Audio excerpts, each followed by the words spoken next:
This is part 2 to my video entitled Cancer Talk. If you haven't watched part 1, I do encourage you to do so.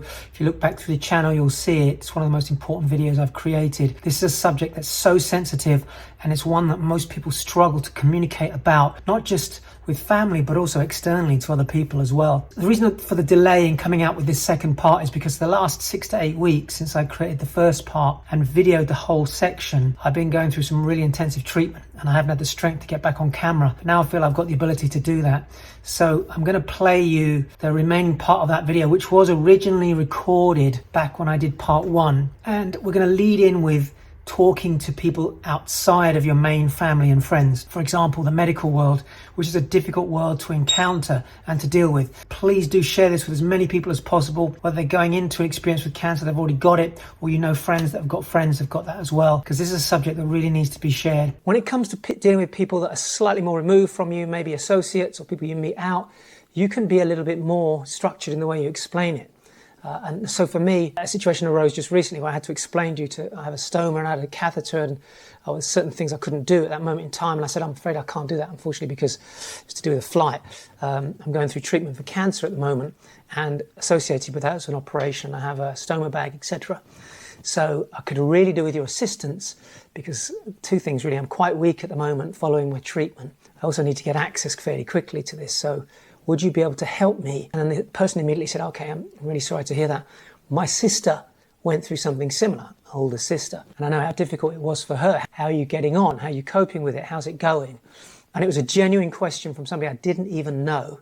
50% of men and 1 in 3 women are diagnosed with cancer globally at the moment. So pretty much roughly half everybody you speak to will have had an experience with it or know somebody that's got it.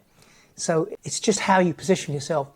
And what I found is, with people you don't know as well, it's actually sometimes easier to have this conversation. Compartmentalize the conversation, keep it clean, make it slightly more factual, and then, depending on how they open up with you, you can go deeper and you can be more vulnerable if you choose to be, and be open to having a deeper conversation. But remember, this is something you're going to tackle no matter what. So if you're fearful living with it all the time, then it's going to come out in your communication, and then other people will reflect that back. So that's all I want to say when it comes to family and friends or dealing with other people. So let's get to the third thing I want to cover with you. Okay, this is a massive one. This is boundaries. And it was something that I had to learn quite quickly. I didn't really fully appreciate it at the start. Now, some people just completely shut down and they don't want to talk about it to anybody, and that's fine, because you need to go through a period of processing. So what I would say is, give yourself time to process. When I first found out, we literally kept the conversation very small, meaning limited number of people. And I was very lucky because of the years of speaking and talking to people over the years. I've connected with some incredible people in the world of medical, also alternative, integrative healing. And so I was able to reach out to them with very clear conversations, because I already knew in my mind how and what meaning I wanted to put on this. But what I discovered was, particularly with things like WhatsApp, the telephone and messaging, if you're not careful, you're going to get bombarded. Learn to set boundaries. I had to realize that I can't respond to everybody, and the problem you're going to get is that the more people you tell, the more people are going to want to come and offer something. If you're watching this, you'll know what I mean. They've got a friend that went through it and they tried this. Somebody else tried that. Have you looked at this clinic? Have you done this? Have you tried this diet? Have you tried this? It's all meaningful and it's all done in the right way. People are wanting to do something to support you. But what you're going to have to do is create boundaries. So you may want to explain to people, if I don't respond to your messages, it's not that I'm being rude. It's simply that I'm being overwhelmed with things. I will pick some times to come back to you. Or I appreciate your concern or your offer of help. I really appreciate that. At the moment, we're just trying to gather information and make some decisions, but I will come back and reach out if I need your help. That's another great way to put it. Equally, when people are asking for updates, what I decided to do is just create one single update occasionally and just send it out. Or in my case, particularly with the world I'm in as a speaker, a very dear friend of mine created a group, and everybody came onto that group. And I was actually able to put a message through to the group, and that helped update people where I was at. And they fully respected the fact that I wasn't necessarily in a position to just speak to everybody. I can tell you now, and I promise you this, if you do not create those boundaries, what we know about stress is any level of stress magnifies the inflammation in the body. It puts you into fight or flight mode. You create adrenaline, even at a micro level or macro level. That puts your inflammation markers up, and that feeds the cancer. So you don't want that. You want to reduce your stress levels. You don't need to have those level of conversations. So simplify it. And I would say if you are going to leave messages, calm yourself, breathe deeply, and leave the messages in a calm way. So learn to create boundaries and let people know what those boundaries are. And don't be afraid to do that. Because if you don't do it, as I discovered, you'll just start to feel obligated to respond. And then that creates another level of anxiety, which you don't want. So decide what levels of boundaries. You might have, say, 3 levels of boundaries. People that are very close to you, people that you know reasonably well, and then people that you don't know very well, but they come to you from outside. And just choose how you're going to communicate. That's a really important message. So the last message I want to share with this, as the sun goes down, and I think the lighting's probably changing as I'm recording this, is how you communicate about what you're doing, your treatment.